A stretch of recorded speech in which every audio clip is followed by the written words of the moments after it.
My name is Diane Mercer. I'm 28 years old. And on Christmas Eve, my father screamed, "Get out and never come back," after I told him I had quit law school. He didn't lower his voice. He didn't hesitate. He didn't ask why. One sentence, sharp and final, cut through the room and ended my place in that house. Everything before that moment felt rehearsed, like a life I had been playing along with for years.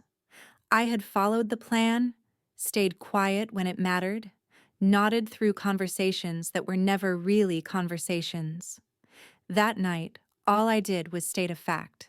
I wasn't going back to law school. I hadn't been for a while. I wasn't confused. I wasn't asking for permission. The reaction came instantly. Not disappointment, not concern. Anger, the kind that doesn't argue, it erases. In his eyes, I hadn't just changed my future. I had embarrassed him. And that was unforgivable. My mother said nothing. She didn't defend me or stop him. She just stood there, silent, watching the moment harden into something permanent. That silence landed heavier than the shouting. I remember standing up, feeling strangely calm, like my body had already accepted what my mind was still catching up to. I didn't plead. I didn't explain. I didn't look back for approval that was never going to come. I walked out knowing one thing for certain: whatever happened next would happen without them. At the time, I didn't know that 6 months later, his career would take a hit he never saw coming. I didn't know I would be connected to it. And he still doesn't know who made it happen. Before I tell you what he said, and what happened after I walked out, tell me, what time is it for you right now? And where are you watching from? I'm curious to see how far this story will travel. Morning came without relief.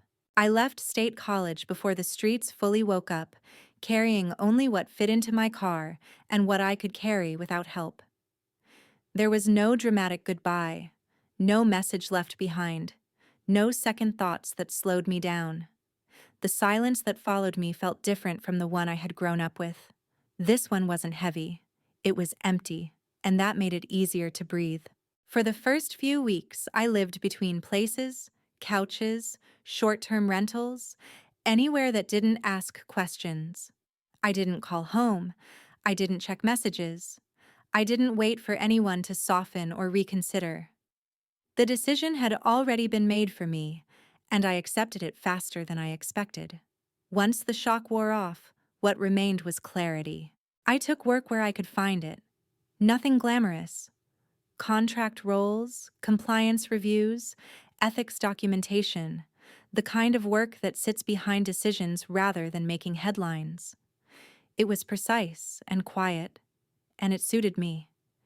Every policy I reviewed, every guideline I checked, reminded me that structure mattered. Rules weren't just obstacles, they were safeguards, lines drawn to keep power from drifting too far in one direction. Money stayed tight. I tracked every expense without panic, learned which corners could be cut and which couldn't. There was no safety net waiting if I failed, and oddly, that made each small win feel solid. I slept better knowing my days belonged to me, even when they were long and unremarkable. I didn't miss law school. What I missed was the illusion that following the right path guaranteed protection. Without that illusion, I worked differently. I paid attention. I asked questions others didn't think to ask. I noticed how often conflicts of interest were ignored until they became inconvenient. How easily authority blurred into entitlement. Occasionally, I thought about my family, but not in the way people expect. There was no longing or regret, just observation. The distance made patterns clearer. I saw how silence had been used as control, how approval had always been conditional. Walking away hadn't broken those dynamics. It had simply removed me from them. Weeks turned into months. My name began appearing on internal lists, then on review panels. I wasn't important, but I was trusted. And in that world, trust carried more weight than titles. I learned how decisions were really made, how paperwork moved, how accountability was supposed to work when it wasn't being bent. Through all of it, I stayed invisible to the people who had once defined my future for me. No updates, no explanations, no need to correct whatever version of my life they were imagining. I wasn't hiding. I was building something that didn't require their acknowledgement. By the time winter eased into something softer, I had a routine and a role that fit. I understood the system well enough to see where it held and where it failed. I didn't know yet that something from my past would pass across my desk in a form I couldn't ignore. I only knew that when it did, I would be ready to handle it the way I handled everything now, quietly, carefully, and without asking for permission. By early spring, my days had settled into a rhythm that felt earned. I worked in ethics and compliance, the kind of field most people never notice unless something goes wrong. It wasn't prestigious, and it didn't come with applause, but it demanded accuracy and restraint. Every document mattered. Every disclosure had consequences. I learned to read between lines without inventing meaning, to separate assumptions from facts, and to leave emotion out of decisions that would affect people I would never meet. The work required patience. Some cases were clean, others messy in quiet ways. Policies written to protect the public were often interpreted by those with influence as obstacles meant to be navigated rather than respected. I saw how easily authority could normalize shortcuts, and how rarely those shortcuts were questioned when they benefited the right people. I didn't rush advancement. I focused on being consistent.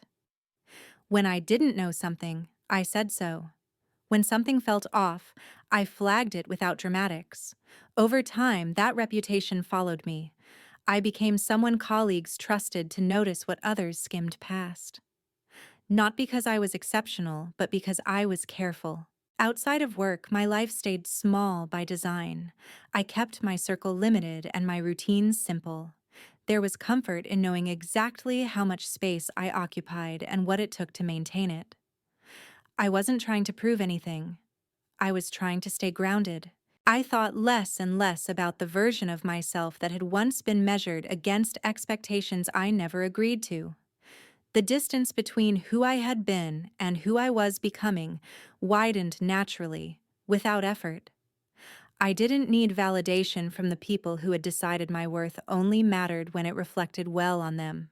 As I gained more exposure to oversight processes, I began to understand the mechanics behind public funding, grants, and approvals. Not the headlines, but the safeguards, conflict disclosures, independent reviews, mandatory recusals, systems designed to prevent private relationships from influencing public decisions. Most of the time, they worked quietly, unnoticed, exactly as intended. I paid attention to those systems because I trusted them. They were imperfect, but they existed for a reason. When followed properly, they leveled rooms that would otherwise tilt toward power. I never spoke about my family at work. There was no reason to. My past wasn't relevant to my responsibilities, and I liked it that way. The separation felt clean. What I did professionally belonged to me alone, untangled from the expectations that had once followed my last name. By the time I was invited to sit in on higher-level reviews, I understood the weight of discretion. Being present didn't mean being important. It meant being accountable. I took that seriously, even when no one was watching. What I didn't know then was that the systems I had come to respect would soon test me personally, not through confrontation or choice, but through process. Something familiar would surface in a context that left no room for avoidance. And when it did, I would have to decide whether the boundaries I had built were real or only theoretical. It surfaced during a routine review cycle. The file didn't announce itself as unusual. It arrived bundled with others, formatted correctly, supported by attachments that looked complete at first glance. I approached it the way I approached everything now, methodically, without assumptions, letting the material speak for itself. The application requested a public grant valued at $850,000, intended for a community-facing initiative framed as service-oriented and compliant with state priorities. The language was polished, confident, and familiar in tone. Not persuasive in a loud way, but assertive, the kind of writing that assumes approval before it's granted. As I moved through the disclosures, the recognition came quietly. A name, a professional address, a history that intersected with my own more closely than policy preferred. I didn't react outwardly. I didn't pause longer than necessary. I noted the connection and continued reading, the way the process required. The more I reviewed, the clearer the alignment became. The proposal was competent but thin where it mattered most. Partnerships were implied rather than established.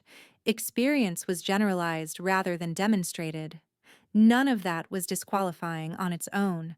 What mattered was the conflict declaration and how it intersected with my role. This was the point where shortcuts often happened, where people told themselves that distance was enough, that silence counted as neutrality. I had seen that logic before, and I knew where it led. The system didn't rely on intentions. It relied on disclosure. I followed procedure. I documented what needed to be documented. I flagged what needed to be flagged. There was no commentary, no editorial tone, no suggestion of outcome. Just facts placed where they belonged. The work demanded detachment, and I gave it exactly that. Not because it was easy, but because it was necessary. The file was not a conversation. It was not a confrontation. It was an obligation. As the review progressed, I stayed within my lane. I recused myself from areas that required separation, allowed independent checks to take over, and ensured the process continued without my influence beyond what transparency required. That boundary mattered more than comfort. Outside the review room, nothing changed. My days remained structured. My routines held. I didn't reach out to anyone. I didn't warn anyone. The system didn't need warnings. It needed consistency. I thought briefly about how often authority assumes invisibility, how power grows accustomed to rooms tilting in its favor. The safeguards were designed for moments like this, not to punish, but to prevent erosion. When followed correctly, they didn't make noise. They simply worked. The file moved forward without me attached to it. That was the point. Whatever happened next would happen without personal fingerprints, without interpretation. The process would either hold or it wouldn't. When the review window closed, I returned to my regular workload. There was nothing to wait for, nothing to anticipate. Decisions would be communicated through the same channels they always were. Outcomes would be recorded without commentary. I didn't feel relief. I didn't feel tension. I felt settled in the knowledge that I had respected the boundary I had built for myself. The past had crossed my desk, and I had treated it the same way I treated everything else, with distance, discipline, and restraint. The decision unfolded without ceremony. Once the review entered its final phase, my involvement narrowed to verification rather than influence. That distinction mattered. The system was built to separate participation from pressure, to ensure outcomes were shaped by structure instead of proximity. I stayed within those lines and watched the process do what it was designed to do.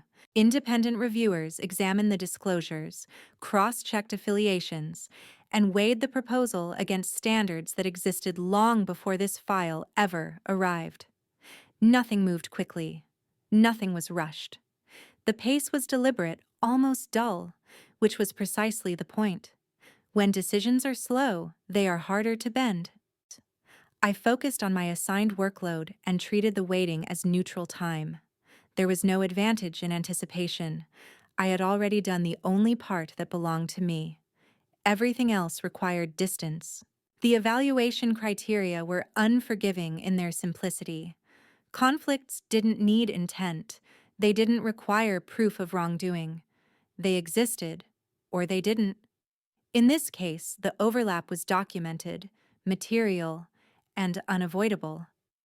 The safeguards triggered automatically, the way they always claimed to. When the outcome was finalized, it arrived as a notice, not a message. No explanation attached, no commentary added. The application was denied on procedural grounds, recorded cleanly and without embellishment. The reason was public, traceable, and unremarkable to anyone unfamiliar with the names involved. I didn't react when I saw it. I didn't feel triumph or guilt. What I felt was alignment. The result matched the framework. That was all. There was no follow-up request. No attempt to clarify. No appeal routed through me. The distance I had maintained held. The boundary worked because it was never tested through contact. I remained just another professional node in a system that had moved on to the next task. Later, I learned how denial traveled. Not loudly, not immediately. It filtered through conversations and offices, through explanations that sounded confident but carried no leverage. Questions were asked in rooms I would never enter. Answers were given that satisfied no one. The process did not bend to frustration. My name did not appear in any of it. It wasn't meant to. Transparency doesn't announce individuals. It documents relationships. The record spoke for itself. I continued my work without interruption. New files replaced old ones, reviews stacked. The rhythm held steady. If anything, my role felt clearer. I understood where my responsibility ended and why that mattered. There was a moment, brief and uninvited, when I considered how easily this could have gone differently if I had wanted it to. How tempting it would have been to interfere, to personalize, to claim ownership over an outcome that would follow someone else home. That thought passed quickly. Control had been the language I had grown up with. I had no interest in speaking it now. What mattered was not that the grant was blocked, but how it was blocked. Quietly, correctly, without spectacle. The system did not punish. It enforced. When the notice became part of the public record, it blended into the archive, indistinguishable from countless others. Only a few people would recognize its weight, and fewer still would understand why it couldn't be undone. I closed the file and moved on. There was nothing left to say about it. The decision belonged to the process now, and the process had done its work. The effect showed up gradually. At first, they were subtle, small shifts in tone and access that only people inside certain circles would notice. Invitations paused, emails went unanswered. Familiar doors took longer to open, then stopped opening at all. Nothing dramatic happened in public. The change moved quietly, carried by explanations that sounded reasonable until they stacked up. I learned about it indirectly, not through updates or questions, but through patterns. Projects I knew well slowed without clear cause. Committees adjusted their schedules. A few initiatives were reclassified and set aside. In systems built on momentum, hesitation is a signal, and this hesitation spread. Inside my family, the silence changed shape. There were no apologies, no attempts to understand. What arrived instead were fragments, filtered through distance and assumption. Confusion turned into defensiveness. Defensiveness hardened into blame that never quite found its target. It looked for one, though. It always does. My mother reached out once, cautiously, not to ask how I was doing, but to test whether I was still available. The message carried the familiar weight of expectation without responsibility. I didn't respond. Silence had been her language when it mattered. I saw no reason to translate it now. The rest of the family closed ranks. Conversations happened without me. Decisions were made that assumed my absence was temporary, a phase that would pass if ignored long enough. That belief was comforting to them. It preserved the idea that nothing fundamental had changed. Outside that bubble, consequences continued to settle. Professional reputations don't collapse overnight. They thin. Credibility erodes around the edges. People stop offering benefit of the doubt. Records become reference points rather than formalities. The denial became part of a narrative no one could quite control because it wasn't built on accusation, only documentation. I never appeared in that narrative. My distance held. The system had done what systems do when left intact. It recorded. It enforced. Then it moved on. What surprised me wasn't the fallout itself, but how familiar the responses felt. Authority resisted accountability the same way it always had, by reframing limits as betrayal and oversight as hostility. The story shifted, but the pattern stayed intact. There were moments when I sensed the search for someone to confront, someone to name. It never reached me directly. The channel between us had closed, and with it, the illusion that confrontation was owed. I had not made a choice against my family. I had made a choice for boundaries. My work continued uninterrupted. I remained focused, consistent, and intentionally unremarkable. There was power in being ordinary within a structure that prized restraint. I did not need recognition. I needed alignment, and I had it. Over time, the idea that I would return faded. Not announced, not acknowledged, just quietly retired. Absence has a way of finalizing decisions people are unwilling to speak out loud. I understood then that closure doesn't always arrive as a conversation. Sometimes it arrives as a series of small, irreversible shifts. Relationships don't end with declarations. They end when the rules that sustain them stop applying. I didn't feel lost the way I had been taught to expect. What I felt was space. The kind that allows you to stand without bracing. The kind that makes silence neutral instead of punishing. The consequences had landed where they belonged. Not as revenge, not as spectacle, but as outcome. And with them came a clarity I hadn't known before. The understanding that distance wasn't a wound I needed to heal. It was the boundary that finally held. The final decision didn't arrive with noise. It came in the form of clarity, the kind that settles in after everything else has already shifted. I realized I wasn't waiting for an apology, or an explanation, or even understanding. What I needed had nothing to do with resolution from anyone else. It had to do with ownership. I chose distance deliberately. I blocked the remaining channels of contact, not out of anger, but out of recognition. Boundaries only work when they're enforced consistently, and I had learned the cost of leaving them negotiable. There was no confrontation attached to that choice, no last message, no final attempt to be seen. Just a clean end to a pattern that had relied on my availability. Life didn't become perfect afterward. It became quieter. And in that quiet, I noticed how much energy I had been spending on bracing myself for reactions that never came. Without that tension, my days opened up, my work deepened, my sense of direction sharpened. I stopped defining success by proximity to approval. I stopped measuring progress by whether someone else acknowledged it. The work spoke for itself. The boundaries held. The system I trusted continued to function, not because it favored me, but because I respected it. There were moments when I wondered if cutting ties would harden me. It didn't. It clarified me. I learned the difference between loyalty and self-erasure, between patience and permission. I learned that family is not proven by endurance alone, and that silence, when chosen consciously, can be an act of self-respect. What happened to my father after the denial was not my responsibility. Consequences don't require authorship to be valid. They exist whether or not the people affected are willing to name them. I didn't need him to know my role.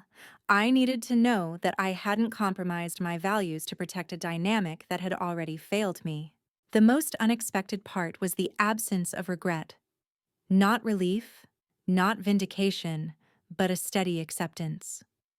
I had built a life that didn't depend on permission, and once that foundation was in place, everything else became optional.